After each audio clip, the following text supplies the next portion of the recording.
So, hi there, and welcome to the US Web Design System monthly call for May of 2020. My name is Dan Williams, and I'm the US Web Design System project lead. Thanks for being here today. We've got, I think, a great hour planned for you. We've got a lot to show today. First, we've got a handful of impressive new site launches.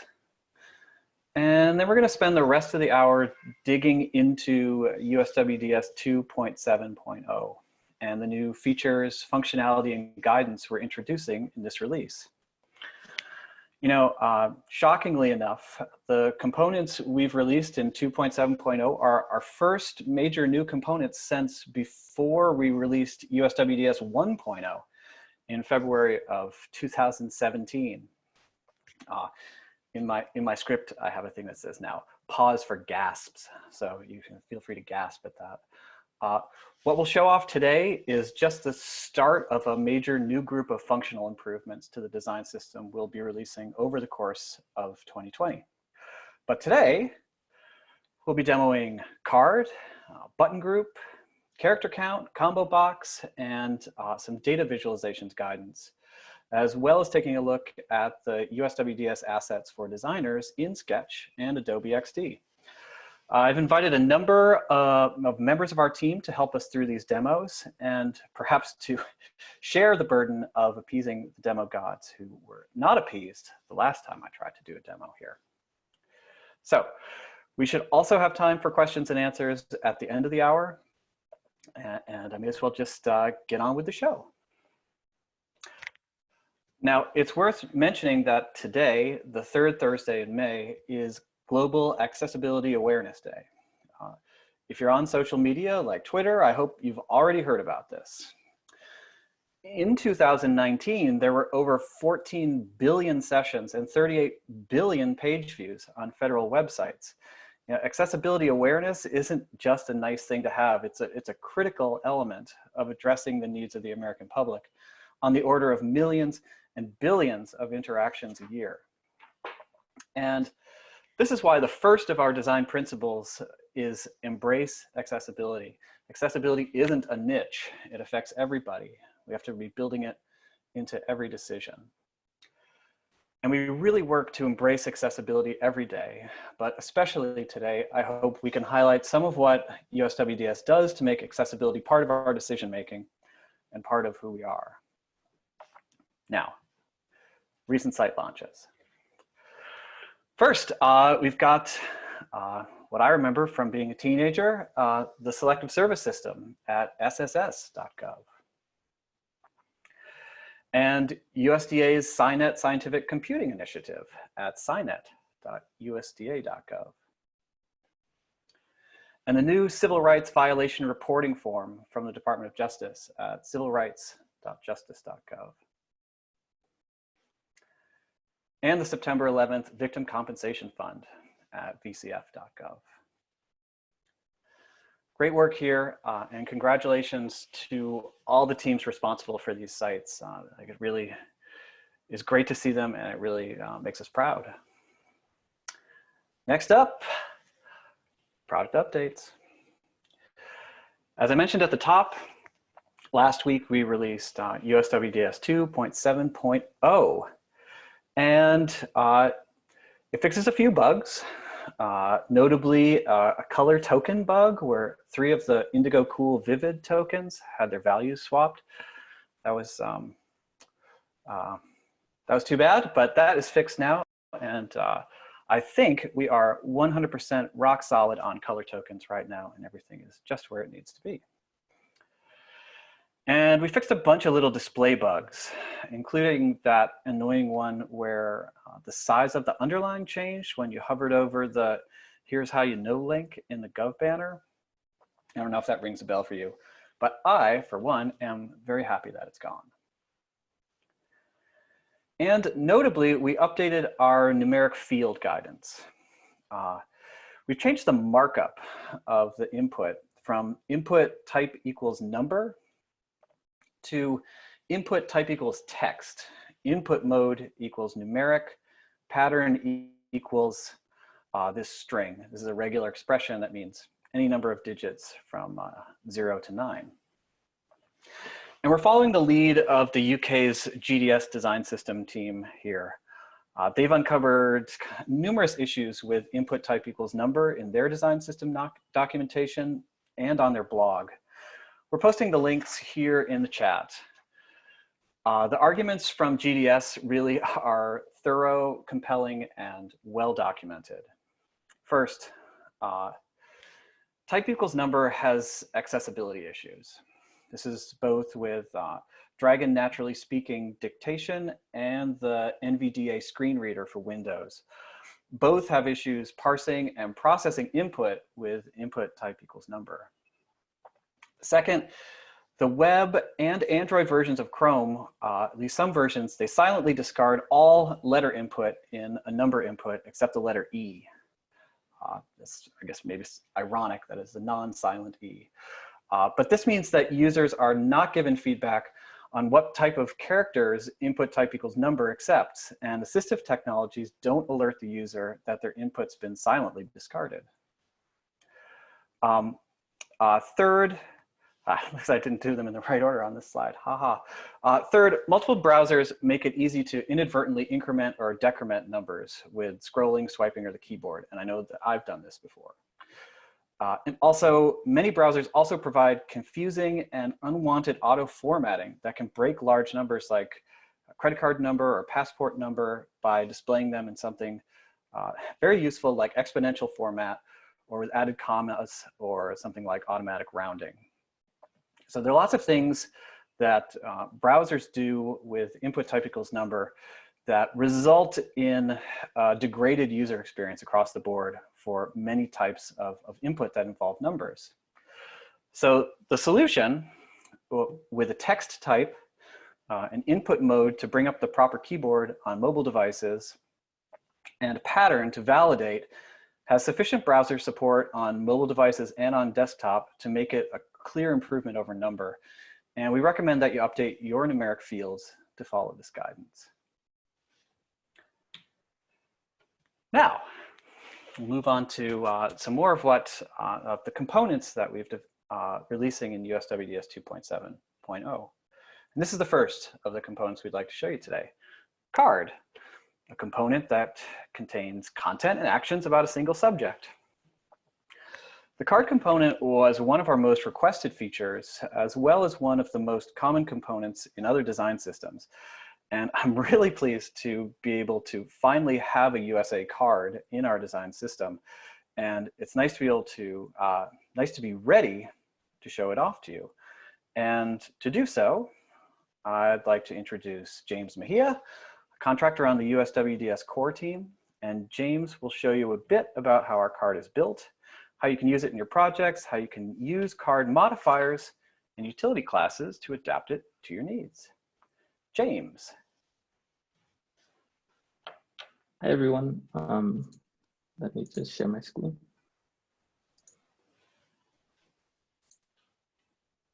Okay. So first of all, happy Global Accessibility Awareness Day to everyone. I'm excited to be here to be able to show you the official USWDS card component. When we first approached CARD, we knew we wanted to have a mobile-friendly, modular, and most importantly, an accessible way of showcasing collections of content or data. And I think we did that successfully here. So what we're looking at right now is a basic example of CARD. Here we have some basic cards that are in a group, and I can show you real quick. Each card is a list item in a bigger group of an unordered list called USA Card Group. And since accessibility is a huge part of how we approach development, we wanted to structure it in a very logical and sound way to everyone, especially screen readers. So you can see that we try to do that with this structure here. And as you can see, each card item has the layout classes that you know and love from USWDS. So you're not confined to this setup, for example. You can easily change it to something like half of the 12 column grid that we have, or you can do a 3x3 by 6 if you needed. But the point is, you can have all of the layout classes that you know and you use already, and you can use them to lay out your cards in whatever way you want. So let's look at the different flavors of card, right? So here we have the different variations of card. Don't mind the lower opacity ones. I just lower them to kind of emphasize the more visually distinct ones.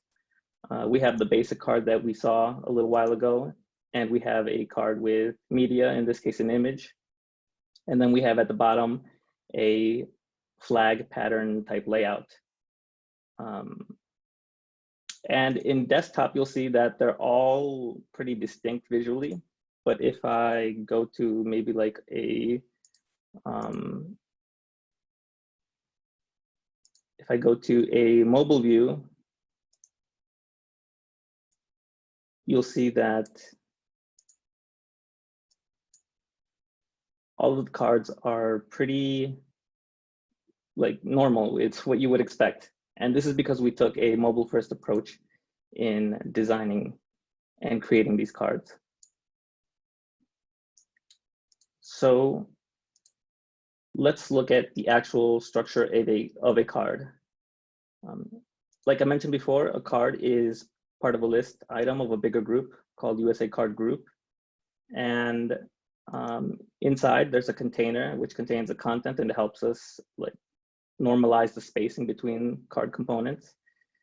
Inside of that, we have the header, which can contain the heading and a subtitle, media, which is optional, body and footer, where your actions would go.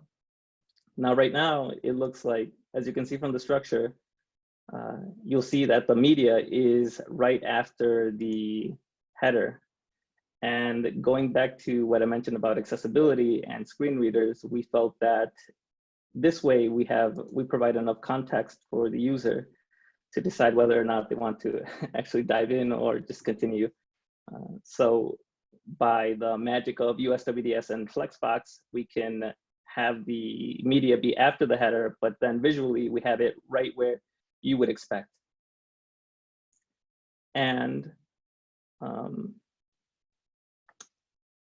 if you inspect the flag layout at the bottom, you'll see that to get this layout where you have media on the side right next to its content, you don't really have to do anything different. You still use the same markup, and you can have this layout through a variation class, which is USA Card -- flag. So I think that's a great thing. So you don't have to have a different markup for the same component. Now, let's see. Now that we've seen all the variations, let's look at what you can do with card, which is quite a lot, actually. We have this wonderful demo made by our very own Dan Williams, and we can see that you can do a lot of things. All of these are part of a card group.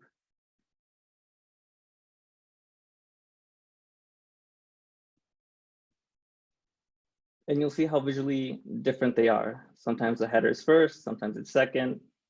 We have the flag layout.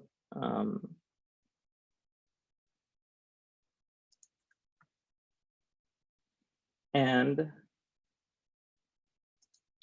not only can you use these variation classes to shuffle the header and the image, but you can also customize these to whatever you like. So for example, if I wanted this to have if I wanted to get rid of the radius, I would just use radius, the utility class radius 0, and get rid of that. If I wanted to emphasize it within text copy and maybe make the border left a bit thicker, I could do that with utility classes. So you're not constrained to just card related classes. You can use utility classes to customize this and have complete freedom with the design if you wish. You can also set things like, in this case, we have a background color of base lightest. This doesn't come out of the box, but like I said, you can use the utility classes. You can change this to maybe accent, cool, lighter, and change this. And you can use the text utility classes to change the color of your heading. So maybe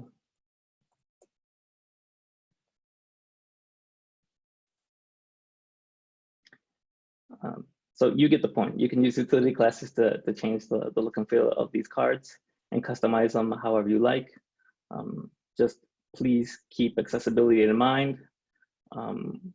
And we look forward to seeing all the cool things you build with these and other USWDS components. Thank you.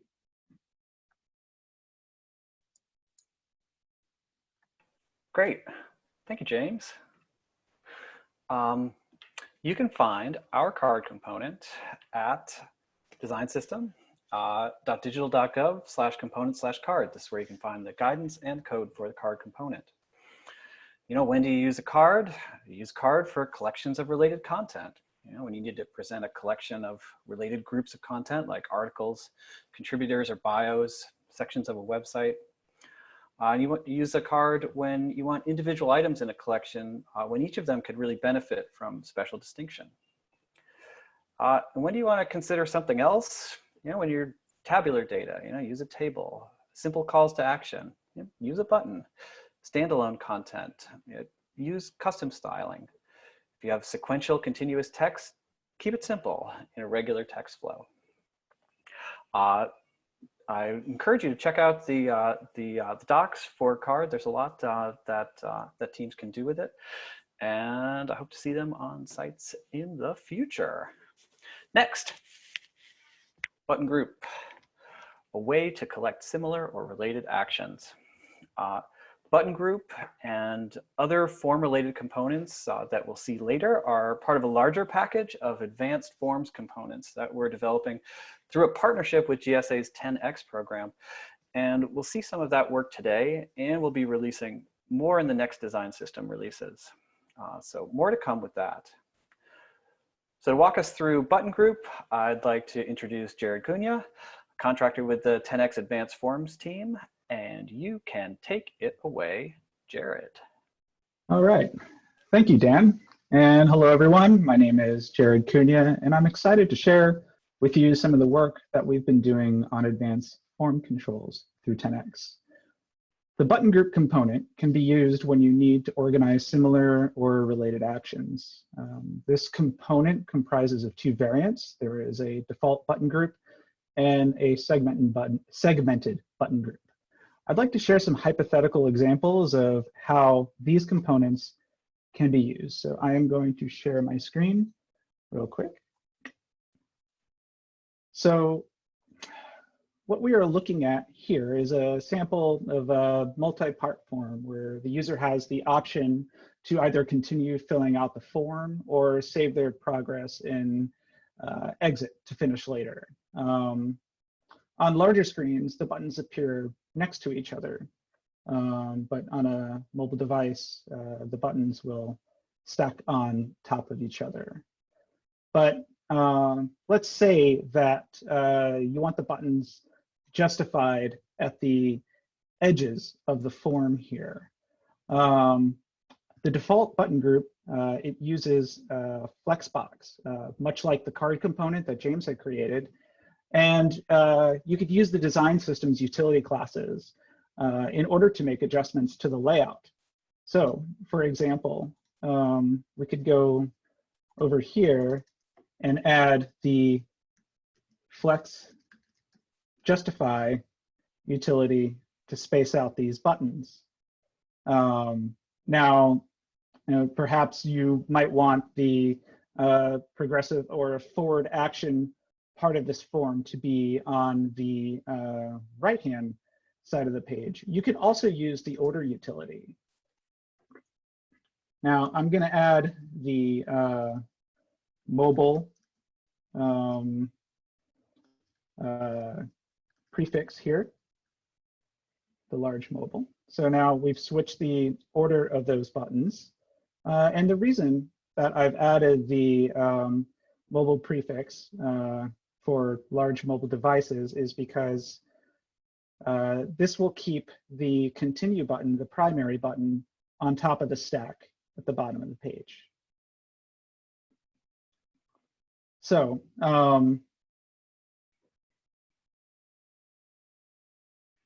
now, if your design supports keeping those buttons in a row, and you want, and that's something that you want to do, you could also add a flex row utility to keep the buttons in a single row. So we can add flex row here, and now the buttons are in a row on a mobile device. However, now they flip, so we can just remove the prefix. So now our buttons appear in a row. So I'd also like to show another example of how you can use the default button group. So this example here shows a button group organized as a toolbar. I've applied the flex row utility here because these buttons are something I generally wouldn't want to stack on a mobile device because I might risk losing their association with the table below. For accessibility, I have added a toolbar row to this button group to indicate to screen readers that this is a toolbar.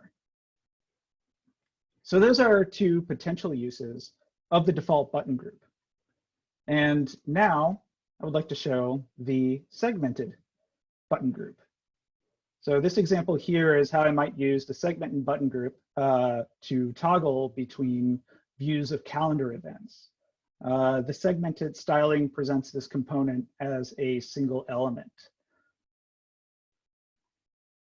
So the segmented button group, it can support any of the button variants. But because the default buttons are the only ones with available with outline styling, that is what we're using for this example. And then I have also used a flex justify center utility in order to center this element on the page. On a mobile device, as the screen gets smaller, the buttons will fill the width of their container.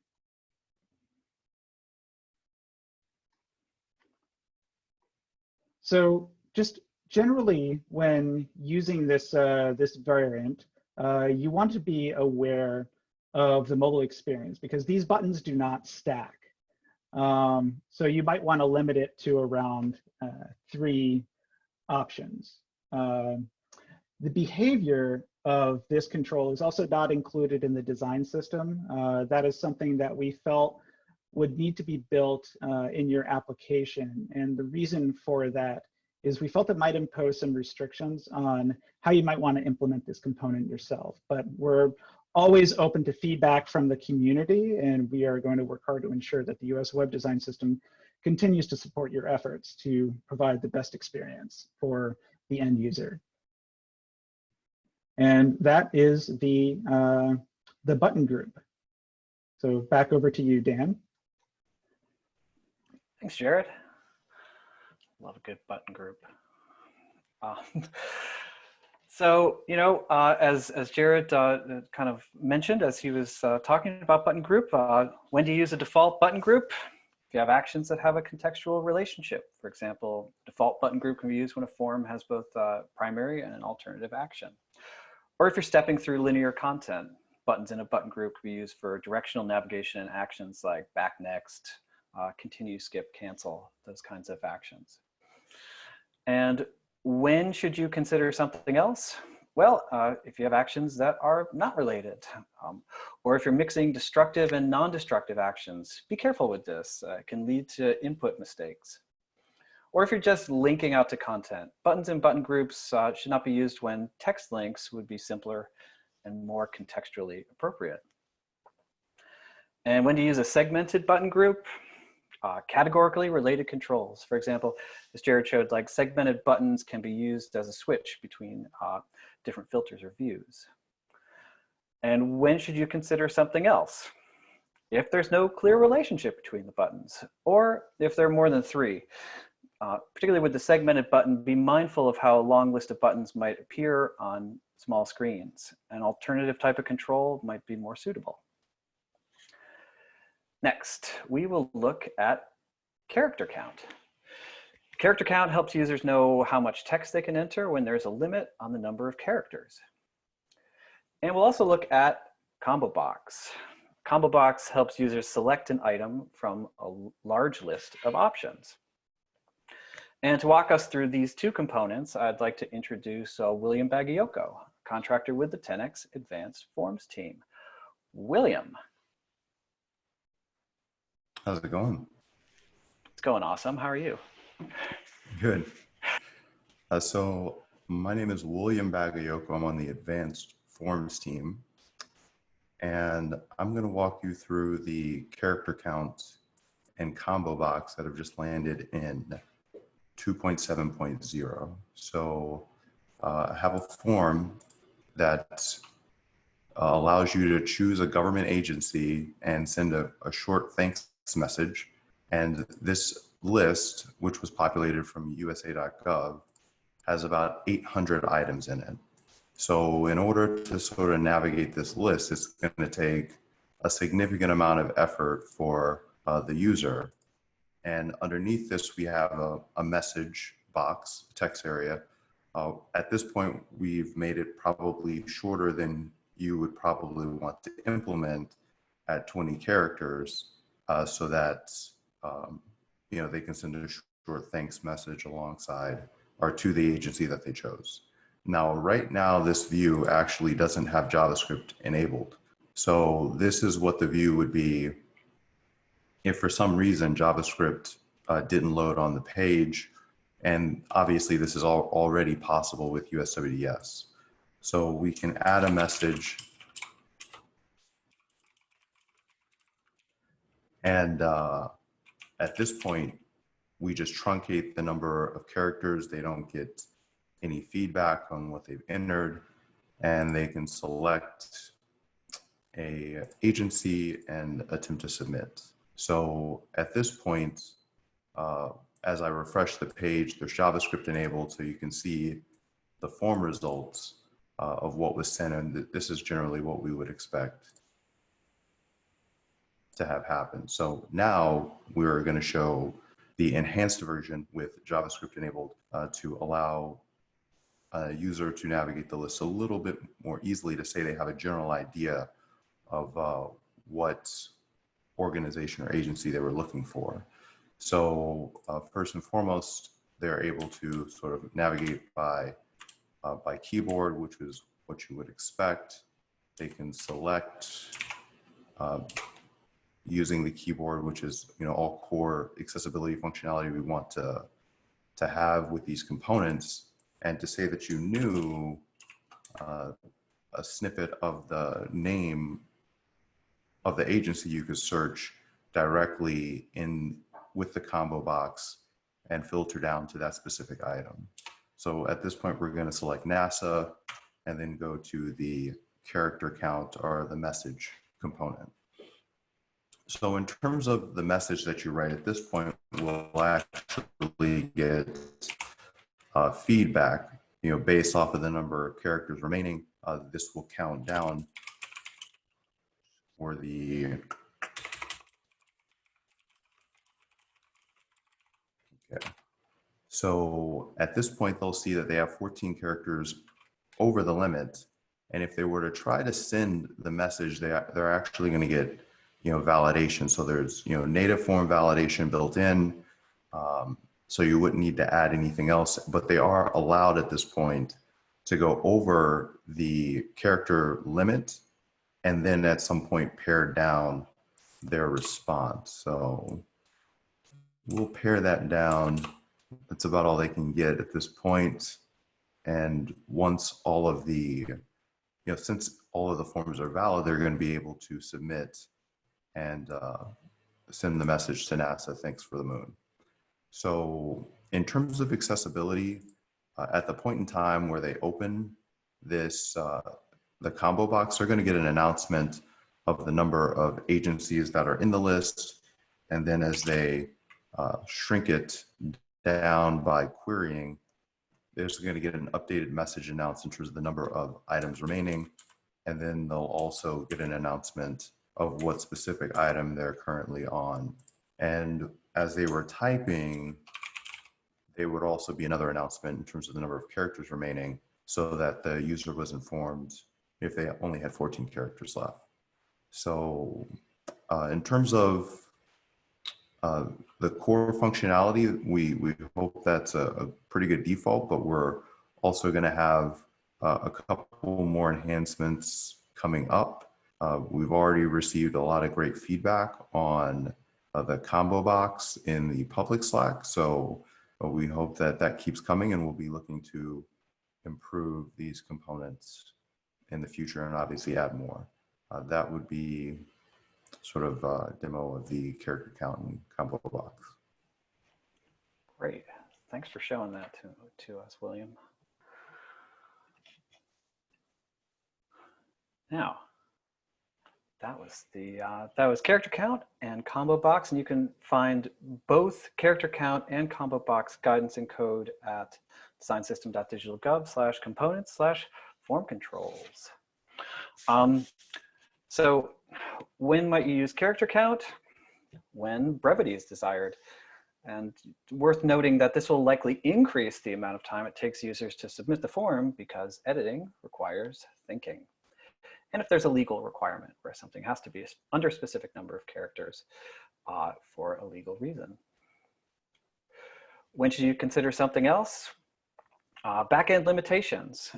If your users keep hitting the character limit imposed by the backend of your service, then try to increase the limit rather than use a character count. If the character count is already kind of implied, if the character length is apparent or implied by the data type, like phone number or zip code, you don't need to set a redundant character counter on it. Or if exceeding the character limit is highly unlikely. Character limit, 6,000 characters. And when should you use a combo box? If you have more than 15 options, it probably makes sense to use something like a combo box, or if there's limited space. And when should you consider something else? If you only have a few choices. When the number of options is relatively small, you can continue to use a select or radio elements. And we've also released new guidance on data visualizations, ways to help communicate patterns and relationships in a data set. This is part of another 10X project, and I'd like to welcome Jared back to talk about this work. Yes, hi, and thanks again. So data visualizations. We've added a data visualizations page to the components section of the website. However, at this time, this is going to be guidance only.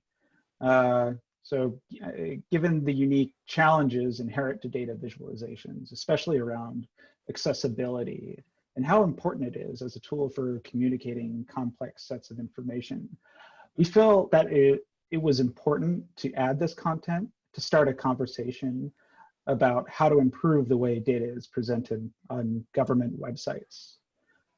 Another reason we're leading with guidance only here is because there are just so many variables in how you present data and what you want to say with your data that we cannot account for every scenario through a set of normal design system components.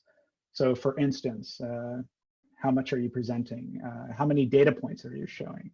How many different data sets are you showing in a single chart or colors? You might want to use colors to editorialize or support a narrative of what you were trying to present. If your chart is meant to serve as a warning, or perhaps you would want to choose a color that people associate with that. If that isn't your objective, then you might want to choose a different color. Suppose you want to have a juxtaposition between good and bad. You might want to make sure that your color choices have sufficient contrast and be able to pass tests for color blindness. Or perhaps the colors the colors might create too much visual tension when they appear next to each other. That chart will become difficult to read. There are other factors, such as where you place a legend, how many characters you need for your labels. Perhaps the data is dynamic and frequently updated, how you might display it on smaller screens. You know, how your graphics tools might actually create the chart and what limitations might be present in those tools. So advising how to work through all of these factors can literally fill a book. So with this guidance on this page, we wanted to equip design system users with information that is useful for starting off. So some items that we wanted to call out that I think are worth considering here would be including a source for your data, indicate where your data had come from. A text summary. So provide a brief summary about what your chart is intending to communicate. Users might not always be able to grok that from a chart alone. So state what that is in text. And you could also use that to call out any other outliers or interesting points that the raw numbers might not obviously convey. So why the raw numbers? So that goes to the next item. Whether or not to include a table as an accessible fallback. So one of the folks that we talked to as part of our research on this project had stated that data visualization is an accessibility tool for people who can see. So I really, really like that statement. For example, if you looked at data with 20 years of childbirth between 5 countries, you wouldn't be able to tell me what country has the highest increase in birth rate. But with data visualization, you will know that instantly. So that's also a point of frustration with accessibility and data visualization, is that there's just very little that we can do manually for improving accessibility for data visualization outside of those visually hidden tables. And that's where a third-party tool might come in handy. But when would you choose between just building a simple chart and with the supplementary hidden table, and when would you use an actual tool? And I think that depends, but one thing to think about here is the complexity of your data.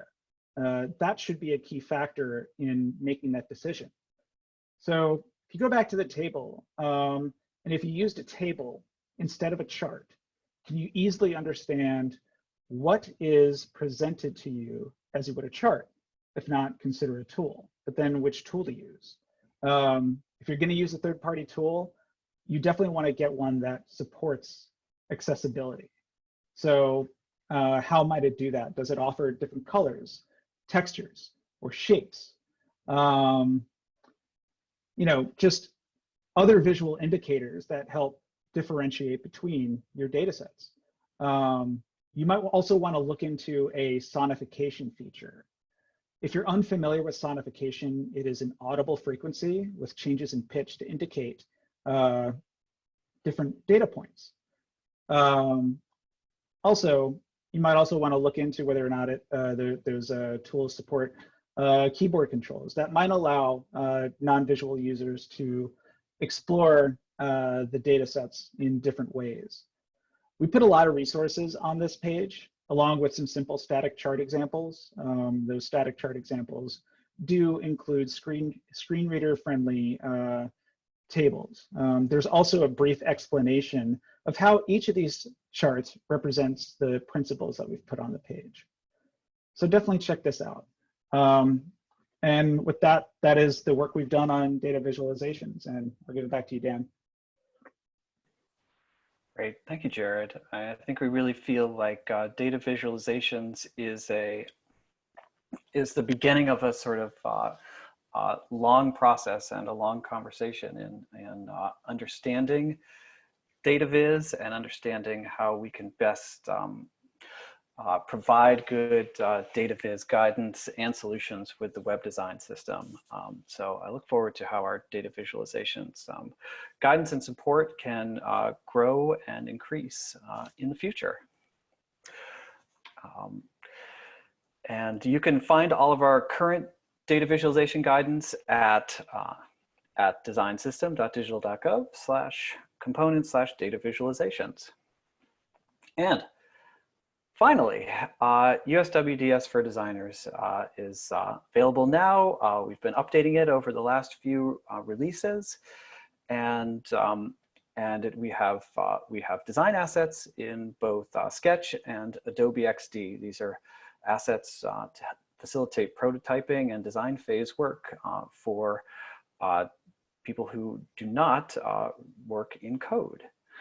So to walk us through those files, I'd like to welcome Ben Judy, contracted with the 10x Advanced Forms team. Ben. Hello, thank you, Dan. I will give you all a quick peek at the new components in Sketch and in Adobe XD. So I'm going to share my screen and show you what it looks like in Sketch. We'll start there. So you can see we have new artboards for these components that we just looked at: button group, card, and character count, and combo box, all lined up there in alphabetical order. And we're going to zoom in here on button group. And as you can see, we have Sketch components here for the default state of the button group, as well as a few variations of segmented button groups.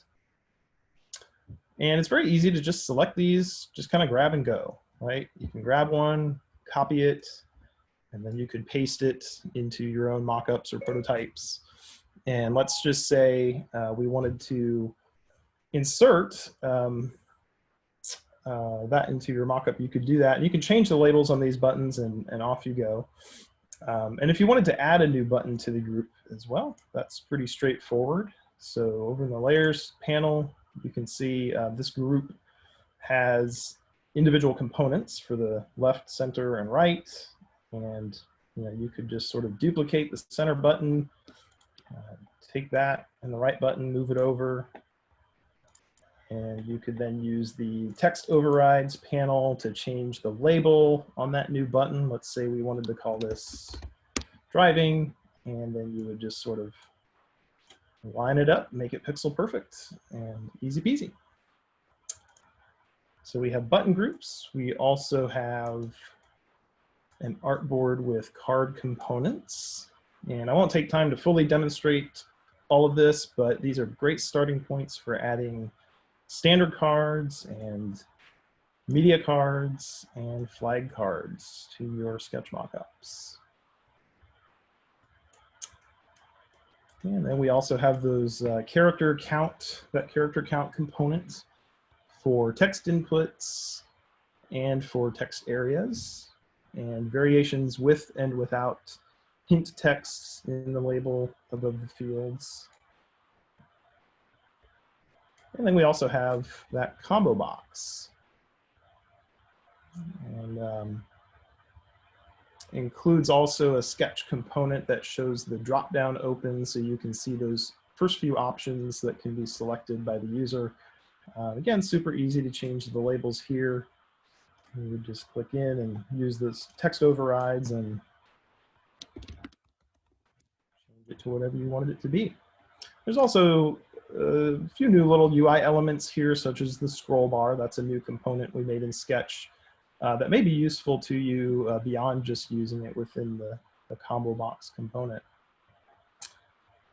And I'll just switch over to Adobe XD real quick here so you can see that those are also there. So for those of you using Adobe XD, you can see again we have new artboards for button group, cards, character count, and combo box. And so we're super happy to be able to deliver these design assets kind of simultaneously with the actual coded components and the guidance. And I'll send it back to you, Dan. Okay, thank you, Ben. I got to say, I think that it is probably the first time, at least in my experience with the design system, where we have released the design assets at the same time as the code. So we want everyone on the team to be working from the same place, and this is, we're finally getting to a place where we're able to actually deliver in a way that supports that work. So thank you. And designers can download the USWDS design assets at our website, Digital.gov, blah, blah, blah, /documentation/designers. We also have a GitHub repo at USWDS/USWDS for designers. Yeah, I'm really excited to see what teams are able to do with this new stuff. And we're going to be doing a lot more in the future to continue to support new features and functionality. So thank you again to James, Jared, William, and Ben. I appreciate everything that you've done to bring these components to life. There's still a lot more to come, as I just said. You can check out our product roadmap at designsystem.digitalgov/about/product roadmap. But in the next design system release, we expect to publish breadcrumb, a date picker finally, document upload, and a tooltip. And as always, you can follow our progress and chime in at github.com/USWDS/USWDS. Thank you. Now, look at that. We're at 19 after. We do have time for some Q&A. So I'm going to open up my chat and see if I can find some Q's. See if I can get some A's together. All right. So hold on. Getting things to me. I'm working on trying to get things over to Figma for our team. I'm definitely interested in why GSA discontinued support for Figma. Well, I don't know if it's fair to say that we discontinued support for Figma. I don't know if we ever really actually did support Figma. We wanted to support Figma. Figma never got an ATO. I don't have a ton of insight into the wheres and why-fors of the ATO process, but it didn't. So we cannot support it directly, but I know that there is a lot of good community work behind Figma. I know that lots of teams use it and find it really, really helpful. And that is, that's part of why the community support for it is good and growing. So we're gonna have to rely on that for the time being. I don't see a path into Figma in the near term. So, so that's just where we are with Figma.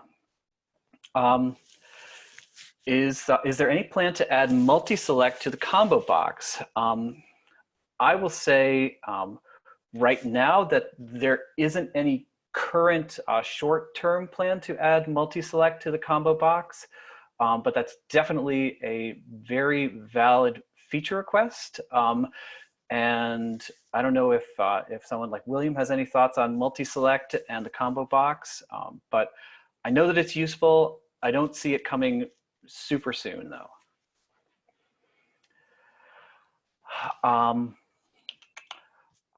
I'm in DHS, USCIS, can get to the GitHub site, but not to the Slack, probably because it's passed through Google. We can help. Send us an email at USWDS at support.digitalgov.gov.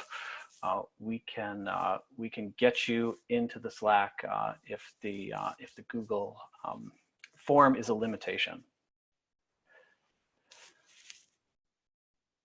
Oh yeah, so we see that there's Figma USWDS library links. There's really nice to see all of that.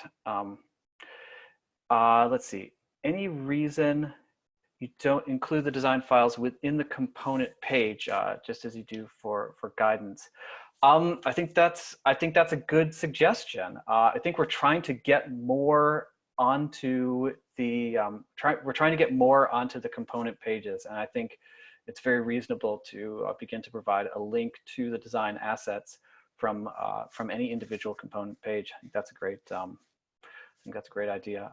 There's a lot of stuff that we'd like to get on that page, including settings information and other things related to a component, and visual design links is a good thing to get on there as well. Plans to make available for Photoshop. Currently not. I think Photoshop is just another, it's just another bit of work that we're probably just not going to be able to support, knowing who's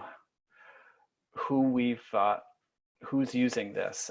We want to be able to support Adobe, but we're going the XD route for Adobe, and I don't see Photoshop support for design assets coming soon.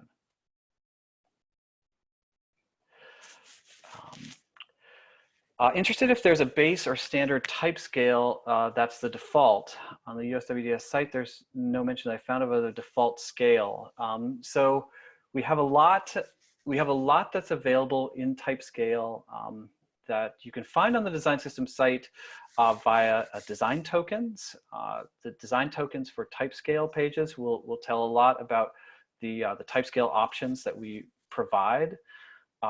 We have both a system palette of type scale tokens that provide a number of different steps in type scale, and we also have a theme palette of tokens that allows you to kind of t-shirt size those system palettes tokens to provide sort of a base like extra small, small, large, extra large.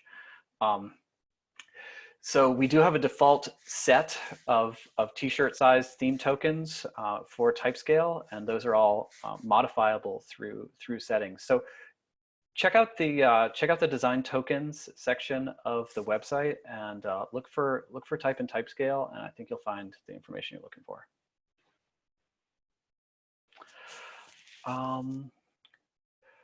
Interested if there, okay, never mind. Are story maps considered data visualization? I actually don't know necessarily what a story map is. So maybe?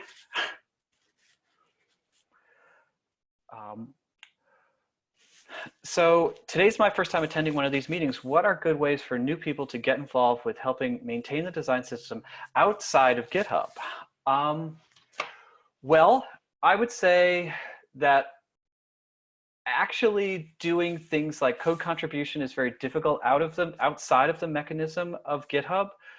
Probably the best things that you can do is continue to develop with the design system and work to grow design system adoption and maturity within your organization and agency. And reach out to us in maybe the public Slack or via email with the projects that you're working on. If we have some insight into what you're doing, maybe we can use that as a way to begin to make improvements to the design system just by the example of your own work.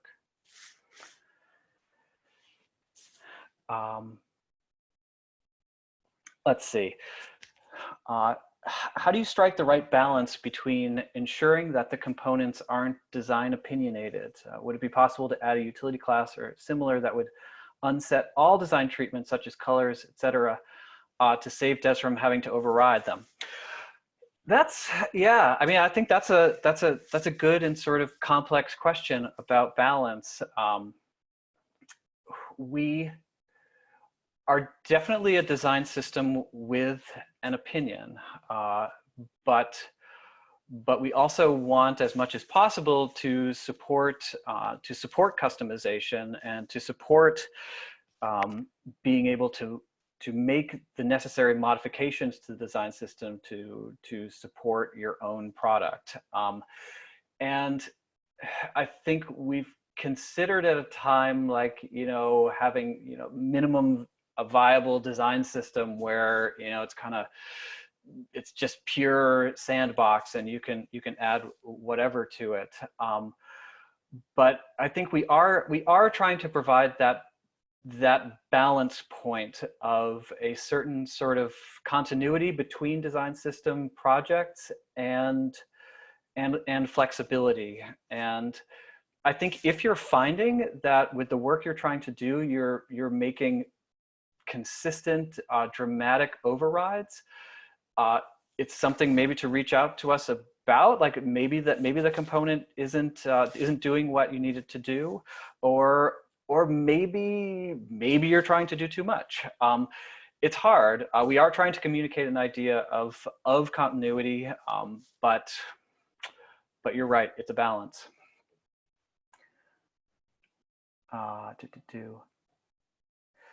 Let's see. UK.gov has done a lot of work on publishing their government components, and so is Australia. Will we see a unified global set of accessible components that different teams and countries can contribute to? So there's less inventing the wheel. Well, that is a fine, big, and utopian, public-spirited idea. I think that there's probably a lot of good behind that, and a lot that could come out of shared solutions in that way. Different government design systems do communicate, and we do talk about what we're doing, and we do try to share the solutions we've found, if not through one sort of standardized design system. I think, but I do think we want to be paying attention. Like we do want to be paying attention to what teams are doing and what they're learning. The sort of numeric field guidance is an example of how we want to be aware of what's happening in the world of web development, so that we're doing the best for the people who use the design system. And I think we're getting to the end of our time. Is there any plan or consideration for developing an equivalent design system for mobile apps to leverage the platform's unique interactions? So far, no. It's not on any sort of roadmap, like expanding the web design system into something that might be usable in native iOS or Android. I do think there's opportunity there, but we don't have that. We don't have that in our sights anytime in the near future. And I think with that, that is our time. I appreciate everyone's time in coming out today. This slide that's up right here has a number of the ways that you can connect with the design system via Slack, via email, via GitHub, and through our website. I am happy to talk with you every month, and I'm really happy to present our work and hear your questions. I hope you have a great month of May, and I'll see you again in June. Thanks so much.